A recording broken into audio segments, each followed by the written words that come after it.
We're here on day 2 of Citrix Synergy 2015. I'm Brian Ducharme. And I'm David Marshall. And we're here reporting. We just got out of the keynote. We talked to you guys yesterday about what had gone on in the keynote yesterday. Today was a lot different. They showed a lot of really cool new technologies and stuff. Yeah, I think today was more about futures.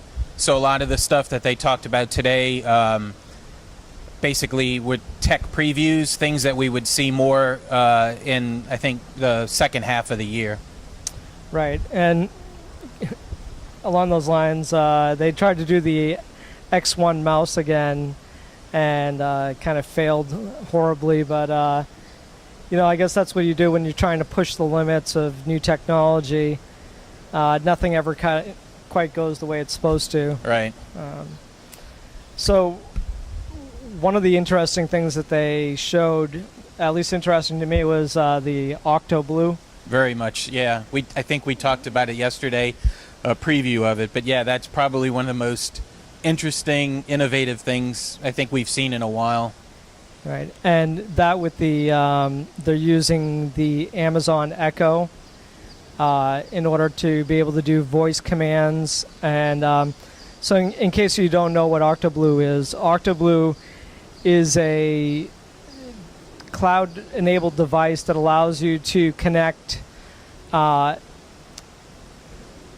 guess it's any kind of internet-connected thing. So it's all part of the IoT Internet of Things that's going on right now. So it's any device, I guess, that's internet capable. Even if it's not, he was talking about analog devices as well, right. Or old serial devices. As long as it has some way to talk to it, whether it's through audio or listening, using the another device to help, like the Amazon Echo, can listen for the sound and then respond to that sound or trigger an event. And the other thing that I thought was really neat is the software really makes it interesting. Is you can program without having to know how to program, just by dragging and dropping different actions together and chaining them. You can have a event that then triggers other events, such as sending an email out or starting up a web browser with a certain URL. To even turning on lights or turning on a computer device, or I mean, it's basically anything. It's really it's powerful, but simplistic in sort of its design interface. Like you said, I'm not a developer, but they make it look easy to kind of string things together into workflows and then kick things off. And that demo actually worked pretty flawlessly. Yeah. And they have yesterday we had mentioned they have a Tesla car that's out on the innovations area, and they're showing OctoBlue with it connected to the Tesla, allowing people to, through Twitter, tweet what song they want to play on the stereo. And I think it changes the lights too. Right. Like you could change the color of the lights or something. Make the horn honk. Right. All kinds of things. So very interesting, and it'll be neat to see what people actually do with it, for the good and the bad. Yeah. I think it also has some security problems that they're going to have to figure out, as far as how do you really secure it and make sure that it's not going to get hacked. If you're just sending an email, that might not be a big deal, but if you're using it to turn on devices and things like that, I could see the potential for some bad things to happen. Yeah. What were some of the other cool things? They had something you might not think about, like go to meeting.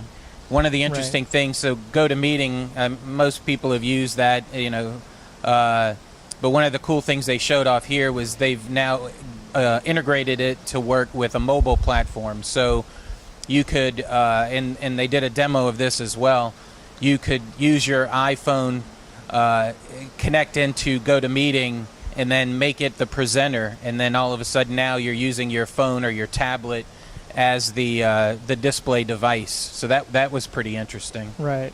Yeah, I think that's going to be a really neat feature, because there really is no easy way to share your phone, and phone is what you have in your pocket most of the time, and right. You might have, like for instance, for this event, we use Dropbox to store all of our photos and notes that we take and stuff like that back and forth.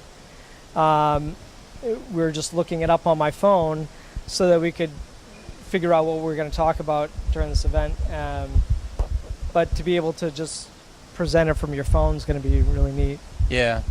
One of the other things, obviously at any Citrix event, the HDX high definition protocol that they use across all their products, that had a big play today. I think is it Juan Rivera? Yeah, Juan Rivera. Mr. HDX. Yeah. Did a number of different demos and presentations around all of the different new capabilities that the new HDX and receiver and GoToMeeting and all their products. The new HDX is very smooth.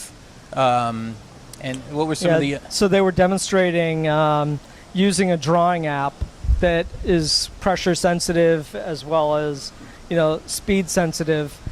So trying to use something like that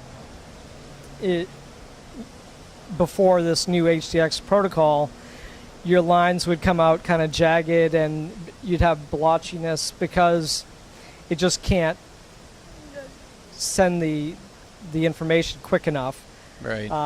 So he showed kind of a side-by-side of the existing versus the new protocol, and you could see a major difference. So now we're going to be heading down to the showroom floor for the first time, and we're going to be bringing you some interviews from booths and show you what's hot out on the floor. And so stay tuned. Yep. We'll be back.